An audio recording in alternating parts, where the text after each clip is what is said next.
নমস্কার বন্ধুরা, আজ আমি আপনাদের সাথে শেয়ার করব খুব সহজভাবে বানানো গলদা চিংড়ি কারির রেসিপি।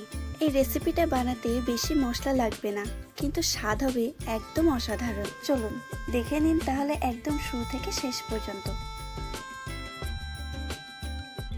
প্রথমে কড়াইতে সর্ষের তেল গরম করব। তেলের মধ্যে দেব সামান্য লবণ, সামান্য হলুদ। এবার ভালো করে ধুয়ে রাখা চিংড়ি মাছগুলো দিয়ে দেব।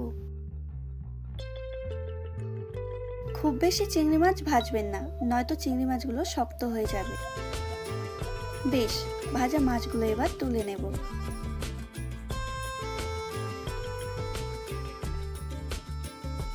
এবার একই তেলে 5 ফোড়ন দিয়ে দেব।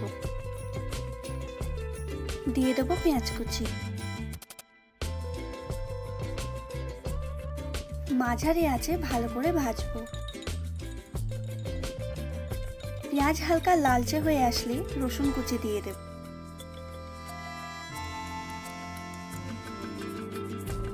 এবার দেব টুকরো করা আলু।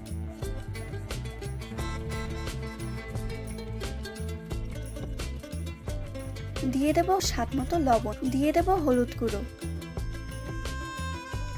ভালো করে নেড়ে ঢাকা দিয়ে দেব।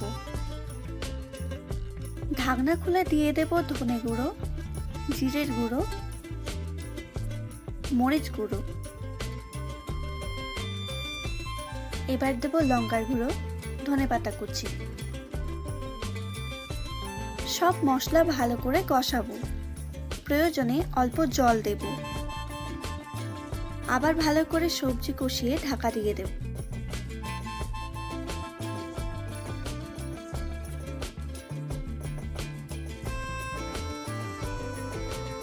এবার প্রয়োজন মতো জল দিয়ে দেব আর উপরে একটু ধনেপাতা কুচি ছড়িয়ে ঢাকা দিয়ে দেব। ভাজা মাছগুলো এবার দিয়ে দেব। মাঝারি আঁচে 5 থেকে 7 মিনিট রান্না করব। দেখুন তৈরি হয়ে গেছে সুস্বাদু গলদা চিংড়ি কারি। গরম ভাতের সাথে পরিবেশন করুন, স্বাদ একদম দুর্দান্ত। আপনাদের যদি ভিডিওটি ভালো লেগে থাকে একটি লাইক দিবেন, কমেন্ট করে জানান আজকের রেসিপিটি কেমন লাগলো। আর নতুন নতুন বাঙালি রান্না পেতে এই কুকিং চ্যানেলটিকে সাবস্ক্রাইব করতে ভুলবেন না। তাহলে দেখা হচ্ছে নেক্সট ভিডিওতে আরও একটি নতুন রেসিপি নিয়ে।